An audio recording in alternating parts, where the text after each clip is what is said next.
All right, let's jump right in. We hear these buzzwords all the time in the industrial world, right? Well, two of the most powerful are predictive and prescriptive maintenance. Now, they sound kind of similar, but trust me, they represent a huge leap in how we keep our most critical equipment up and running. Today, we're going to break down exactly what they are and, more importantly, what they mean for the future of industry. Think about it like this for a second.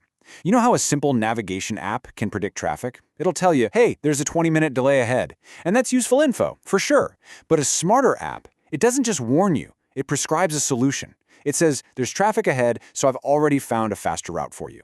That, right there, is the core difference we're exploring today. That jump from just getting a forecast to getting an intelligent, automated solution.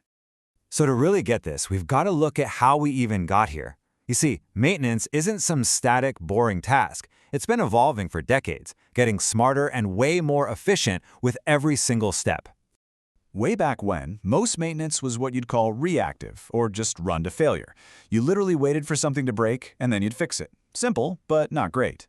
Then we got a bit smarter with preventative maintenance, fixing things on a regular schedule. But that could be pretty wasteful. The real game changer was when we started using data to create a forecast, and that brought us to predictive maintenance. Okay, so let's zoom in on this first big leap. This is the point where our machines really started talking to us, giving us all these little clues about their future health. At its heart, predictive maintenance is all about the forecast. It uses data from all sorts of sensors, monitoring things like vibration, temperature, you name it, to find patterns that suggest a future breakdown is on the horizon. The whole goal is to catch a problem early, way before it becomes a catastrophe. And the process itself is pretty logical. First, you collect all that data.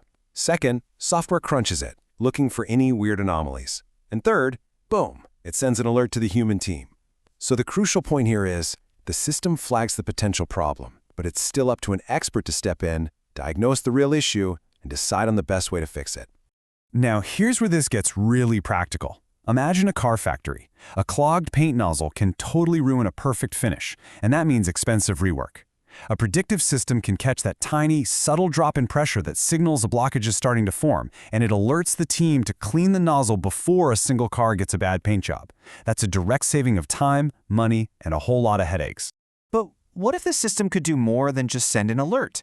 What if it could actually recommend the solution? Well, that's the next step in the evolution, prescriptive maintenance. So prescriptive maintenance takes that forecast and it adds an action plan. It doesn't just say, hey, something might go wrong. It uses AI and a much bigger pool of data to analyze the whole situation and then either recommend a specific fix or, in some cases, automatically take action all by itself. This slide just nails the difference perfectly. A predictive system gives you a warning. A prescriptive system gives you a detailed, optimized plan of attack. It tells you how to lower the risk and when to fix it, basically turning a potential crisis into just another manageable task on the to-do list. In a super high-stakes environment like pharmaceutical manufacturing, this is just invaluable. If a mixer motor shows signs of stress, a prescriptive system can immediately and automatically lower the speed to prevent damage, while at the same time checking the production schedule, ordering the part it needs, and booking a maintenance window. It's a completely holistic, automated response. It's pretty incredible. Okay, so we've seen them in action. Let's put these two strategies right next to each other to really hammer home the differences. Just take a look at this table. The main goal for predictive, it's all about the forecast, but for prescriptive, it's about recommending or actually taking action. The output is different too. Predictive gives you alerts, while prescriptive gives you actionable advice. And check out the key inputs.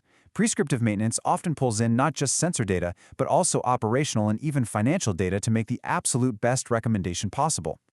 This chart makes the trade-offs crystal clear. As you move up the maintenance ladder from predictive to prescriptive, yeah, the complexity and the cost go up. But, and this is a big but, the potential return on that investment grows even faster. And here's why. Prescriptive doesn't just prevent failure. It optimizes the timing and the type of repair to minimize production impact and only orders what's needed, turning maintenance from a cost center into a real strategic advantage. So which one is right for you? This isn't just a tech decision, it's a strategic one that really depends on your organization's specific needs, your budget, and your resources.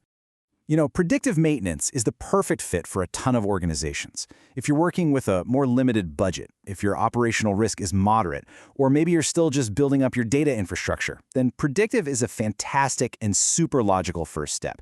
It delivers huge value without you having to completely overhaul your entire operation. Prescriptive, on the other hand, is built for those mission-critical assets. We're talking about power plants, refineries, data centers, places where failure is simply not an option. It's for companies with really complex operations and a mature data culture that's ready to embrace automated adjustments to optimize performance in real time. Now, it's really easy to think that this level of automation is going to replace people, but that is a huge misconception. The crucial point to remember is this. These systems are powerful collaborative tools. They handle the massive, boring task of sifting through data, and that frees up your human experts to focus on complex problem-solving, validation, and the kinds of strategic decisions that an algorithm just can't make. And that leaves us with a fascinating final question to chew on. As these systems get better and better at forecasting problems and prescribing solutions, the role of the human expert totally evolves. It shifts from diagnostics to strategy, from just reacting to alerts to overseeing an intelligent, self-optimizing system. The future isn't about humans or machines. It's about how they team up to achieve things that neither could ever do alone.